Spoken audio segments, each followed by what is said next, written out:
Hello and welcome to this month's episode of Partners in Prevention. I'm Jennifer Stein with Prevent Child Abuse Habersham. Malnutrition and hunger is something that is astonishing in a country that is one of the largest in the economic scheme of this world. We would like to take this month's program and dedicate it to some of the different food resources that are available to help our children right here in Habersham County. So with me today, we have guests, Dr. Eric Spivey. Dr. Spivey is with First Baptist Church of Cornelia, but today he's going to help represent the Lord's Hope Soup Kitchen. The Lord's Help Soup Kitchen in Cornelia. Cornelia, very good. Yes. And then Mike Thomas. Mike Thomas is part of his ministry is through the church, the Torch Church of God, and he handles the various food ministries there. It's maddening to think that we have children, 1 in 4 children suffer from poverty here in the United States. And so with that, it carries a very heavy burden for our families to try and put food on the table and to give them the nutrients that they need for that healthy development, healthy brain development. So Dr. Spivey, would you start with us and just share with us how the soup kitchen works? Thank you for letting me be here. And today I represent a lot of different churches that are working together with the Cornelia Soup Kitchen, which is sponsored by the nonprofit called The Lord's Help. Okay. And that ministry there's been a soup kitchen in the community for many years. And then, but almost 3 years ago, the Cornelia Soup Kitchen had to close its doors for a variety of reasons. And folks in our church, along with others in the community, began to think there's some other kind of need. There are needs out there. What do we need to do to try to continue to meet them? Right. And what we now have is the Lord's Help Soup Kitchen began around 2012 in the spring. And our church became involved because we were offered our facilities as we sort of rebooted the soup kitchen. And so for about a year, First Baptist Church and Shady Grove Baptist Church alternated at different times of the year to sponsor the soup kitchen. And we began to create a new volunteer base to be able to do so. And during that time, the community just sort of rose up and began to say the soup kitchen needs its own place, that it can meet the needs in the community. And through the Help United Way, a facility opened up on Level Grove Road. That's right now next to where the Torch has a food distribution site. It's also next to the United Way offices. And the community came together, and really God just began to move to allow that facility to be built. And it's an incredible facility that, in a year before, we had no idea if there would ever be a soup kitchen in Cornelia again, and then a year later, this incredible facility was there through the volunteering and the contributions of many people in the community. And since then, we've really begun to develop a network of churches and individuals to help provide a weekly meal. And right now, the soup kitchen provides meals every Thursday, Friday, and Saturday at the kitchen, and it's designed to meet both the physical needs of people who are hungry, but also really the community and spiritual needs of people who just want to come and be together. We've got some folks who just come every week just because they want to be around other people. Some folks, sense of belonging yes, is so important. There are some folks in the who are listening today who are just by yourself all the time. Right. And and if you can get out, it's a place that you can come and you can have a meal together. You can help be served. You can help serve if you want to help. But it's just a good meal together. So every Thursday, Friday, Saturday, usually meals go from about 11 to about 12:30, and usually there's a whole variety of food that's there. And volunteers help. We would love to be able to expand and go to more days. Part of that is just happening because it happens every week. We just have to is creating that volunteer base and the leadership base to be able to have people who can take days, basically like Monday, Tuesday, and Wednesday, to help be there and to help serve. And cook, I would And imagine. that cooking Yes. is a big piece. But we'll serve anywhere from 40 to 60 people every day. Okay. Everyone is invited. I like to take people there just to go eat together and be a part of the community, because you always see friends there. You always enjoy being with them, and everyone's invited. And this past November, we had right before Thanksgiving, on the Wednesday before Thanksgiving, we had our Thanksgiving community meal. We served about 300 people, and it was a wonderful opportunity where volunteers and everyone in the community that represented the whole community just came together and to eat. Right. And you don't really tell where everybody, where one group starts and one group ends. It's just all there together, part of one community. That's been one of the greatest parts about that. And we do that the Wednesday before Thanksgiving every year. And it's great food, great turkey, and it was a lot of fun. Very nice. Well, with that then, so somebody does not have to call up in advance to register No. or provide any information. They can truly just show up Every and partake. Thursday, Friday, Saturday, anyone who wants to come eat has a free meal, and you're welcome to come. Where does the food source come from that they use to prepare the food? We have a lot of different partners. Some of it comes from a lot of it comes from the food bank, from extra food there. Okay. Some of it comes from food that's helped to donated, and we still, I know for a long time, Little Caesars provided whatever pizzas they had left over in the evening. We would go and pick them up, and we had pizzas, and that was the go-to. If we had more people than we had food for that day, pizzas were the extra food or extra options. And then we also are always needing volunteer or needing contributions. Right now, all the contributions that go to the Lord's help provide food and the utilities to help run the kitchen, and so that's Piedmont College did a fundraiser a couple of months ago to help, and that helped provided that. Churches help provide, individuals help provide, so it's a big need, but it all goes to help feed people. Wonderful. When we get back from this message, we're going to hear more about different food sources that are available for our families. Thank you. It's story time at the Cornelia Library.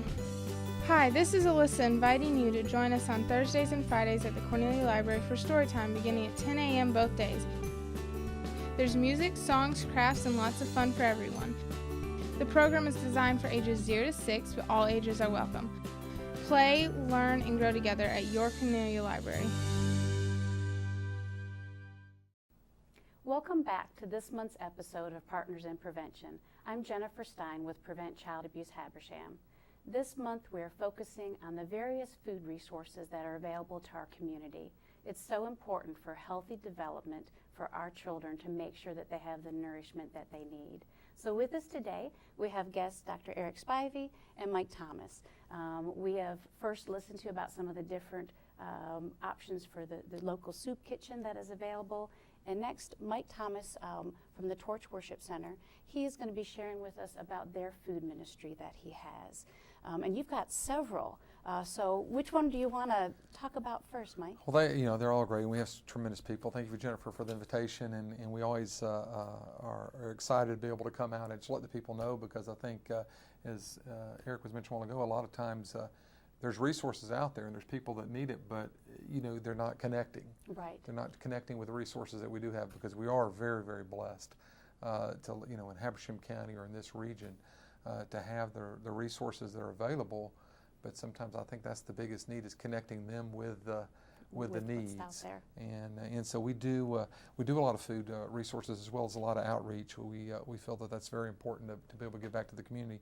But one of our resources are that we have our open door food pantry, which is adjacent to the soup kitchen and United Way here in Cornelia, and we move about 1,000 people through there each month. Very good. And we do about over 600 families. And our resources, we partner with the Food Bank of Northeast Georgia out of Athens. And without the partnership we have with them in the United Way, we wouldn't be able to function. We wouldn't be able to operate. And so we're so thankful to them in being able to get the food and have the resources to be able to do it. But when we started, we wanted to make sure that we were available to the working families that are just, and I think we're seeing more and more of that of people. It's not that someone that just doesn't have a job. Right. It's people that are working, but they just can't make ends meet. It's just the economy has hit them. And so we wanted to make sure, especially those single moms that are doing their best. That's the reason we opened the food pantry, where they could even walk to the pantry. And we have a lot of people that do that. But we're open on Monday, Wednesday, and Saturday. Mm-hmm. And Monday and Saturday is from 10 to noon. And then Wednesday night is from 5 to 7. And we do that where we almost can hit any shift that someone's working, they're able to come. And we average anywhere from 50 to 100 families per time that we open. Okay. And we really focus on being able to give them food enough where they can eat on it for a few weeks. Mm-hmm. We do meat, dairy, produce, canned goods, all the staples that they would need to feed their family. And it's usually about 60 to 75 pounds of pounds of food per family whenever they come. Now at the pantry, how often are they allowed to come? They're able to come every 60 days. Okay. And on that, we allow them to be able to come every 60 days just because of the supply of food Mm-hmm. wouldn't be there. So every 60 days, and they're able to come on those days. But we also have, to supplement that, we have a monthly mobile pantry at our church. It's the first Saturday of every month. I've seen the big semi. It is a huge production. And it is, and we have some tremendous people, great volunteers. It takes about 100 to 125 volunteers to pull it off in the morning. And we do it the first Saturday of each month, and all of our volunteers show up at 8 o'clock. We have people lining up at 6 o'clock in the morning to get in line as far as recipients. But we don't turn anyone away. And our concept on that is we have a tractor truck that pulls in from Athens Food Bank, and it usually has about 25 to 30,000 pounds of food. Wow. And we have teams that unload, will make kits, and while people are making kits, all of the people that come are there. We do church service. We do a full praise and worship service for them in English and in Spanish. Very good. And we have teams that do that as well as kids service for them. And while we're packing it out in the back, and then they pull around in their cars, and we load 8 cars at a time. And it's always amazing for me to watch it. It's just, I call it organized chaos, but they do it so well. We started 8 and we're over by 10, and we moved 30,000 pounds of food that morning. How many years have you been doing the mobile pantry? We've been doing the mobile pantry for about 7 years now. We started small and have worked our way up now. And we've been, in the last few months, we've increased it into giving away clothes. We do clothing, and this week we're partnering with, or for December, we're partnering with the Cornelia Cleaners in giving away coats. Very good. And so, like I say, our goal this year is, and we're running on schedule, looking to see how it works at the end, but we're on schedule to give 1 million pounds of food away for this year. 1 million pounds. That's wonderful. Well, and you struck on something, Mike, when you had mentioned that this is something where even people that work, yes. even people that are participating in the different federal food programs that are available, because they're living at poverty or below poverty levels, even as a 2-income family, we're just not keeping up with the costs of living.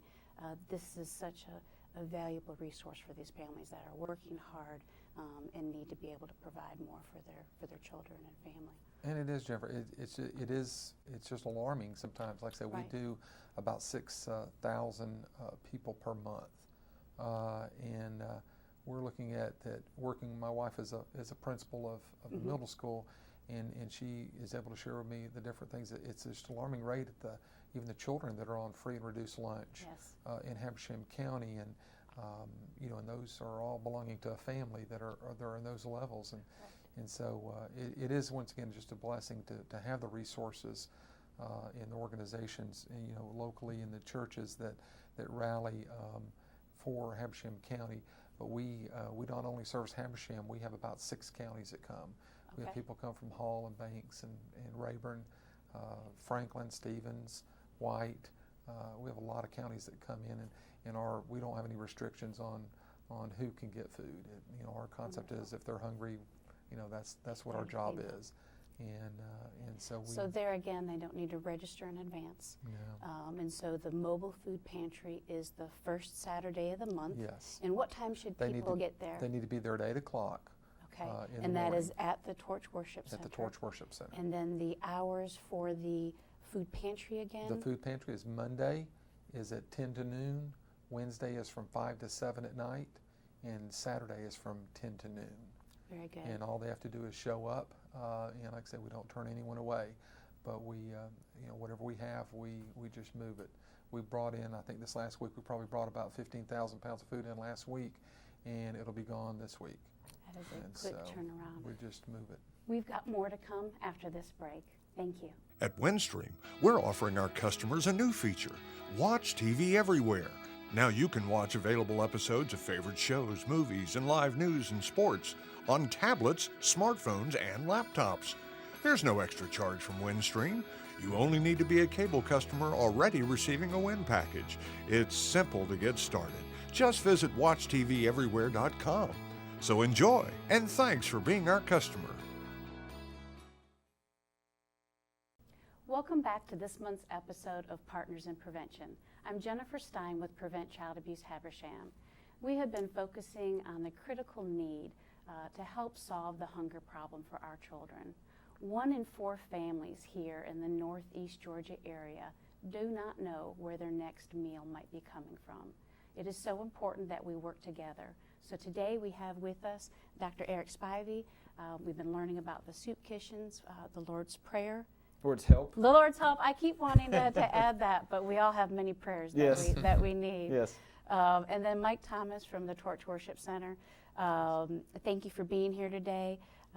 As we complete our program, what are some things that our community should be aware of if they want to step in and help, if they know of somebody that's in need? What are some guidance that you could provide them with?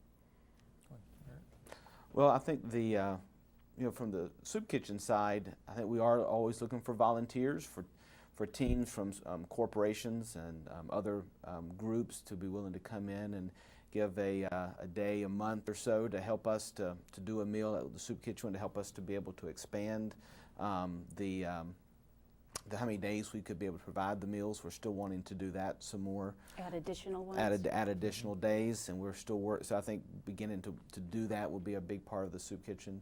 I think also recognizing that we're just two, different parts to represent 2 churches and 2 different ministries, but when it comes to food, there are a lot of different churches in the community that provide food and other assistance. Different pantries and such. And you had mentioned during the break, can you share with the viewers, what were you saying as far as students on reduced Well, we program? mentioned, I think one of the things we're recognizing is that the needs that we're seeing it's just a part of our community, and that our community works very hard, but not always are we able to work to the place where we're able to provide everything that all of our kids need. And the numbers I've heard most recently, Mike was helping me with that, was that about 60 or over 60% of our kids in our school district are on free or reduced lunch, which says, and that has gone up a good bit over the past 10 years and through the recession.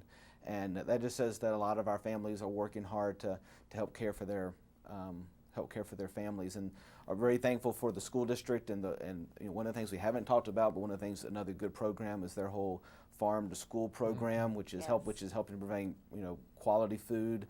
What I think is a great way of also thinking about this issue of hunger and providing good food, the kind of food that is nutritious for folks for their families. Yes, for good development.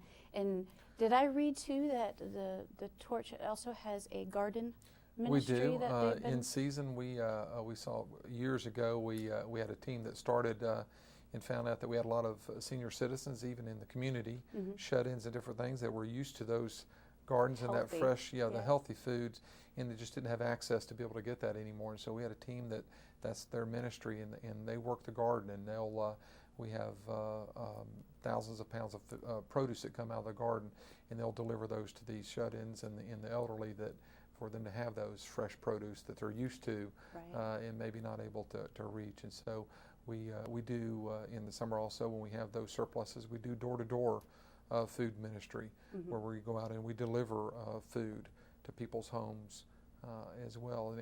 And on that, as Eric mentioned, we're always looking for volunteers. You know, there's a lot more work to be done usually than there is people to do it. And so at our monthly food giveaway, the first Saturday of the month, or even at our pantry, we welcome anybody who would like to come and volunteer.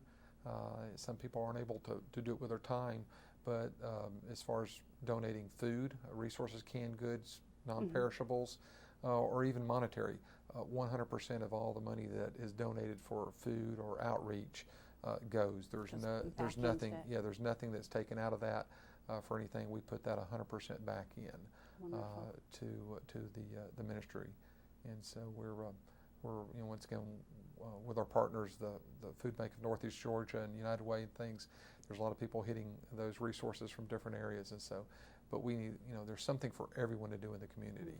Well, and like you'd mentioned, coming together, just because two specific churches are represented today, there's many valuable programs, and all of us can lend in. I know I was helping out with the cross-country team, and we had come up that Saturday morning and helped unpack, and I was impressed to see the fresh vegetables that we were packing in bags. And we're finding that out more and more through Athens, is the amount of USDA food has diminished. They're sending a lot away, and with the amount of food, that part is diminishing, but the fresh produce is increasing. Good. And that's a positive thing in a way, but it is perishable and needing to move quickly. But they're working on even flash freezing processes and things like that, where we're able to put more produce into the hands of the people that need it, where they'll have more healthy foods. Well, and had I read too that once you receive the food, very rarely does it last more than 10 days within, and so you regularly have a critical need for food. We do. It's a weekly. We turn it around. We don't hold on to anything. Everything we move moves within, usually in 10 to 12 days. We've emptied, and we have to continually resupply. Very good. Well, gentlemen, thank you for being here today. Was there anything else that you wanted to share? I know I was going to say, during the holiday season. we didn't mention sharing and caring, which is a major part, at least in the Habersham County community, both in Clarksville and Cornelia, that does a lot of food ministry.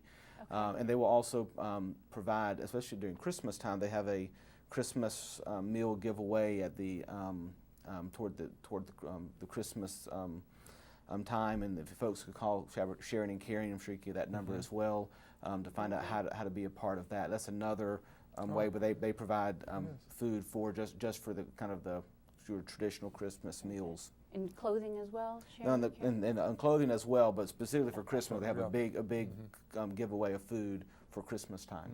Perfect.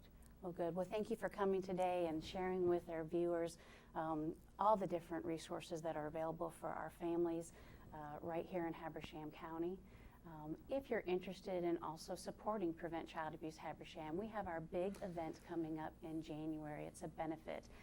It is called Northeast Georgia's Top Chef and Wine Tasting. It will be a competition between restaurants and chefs in different vineyards in the area.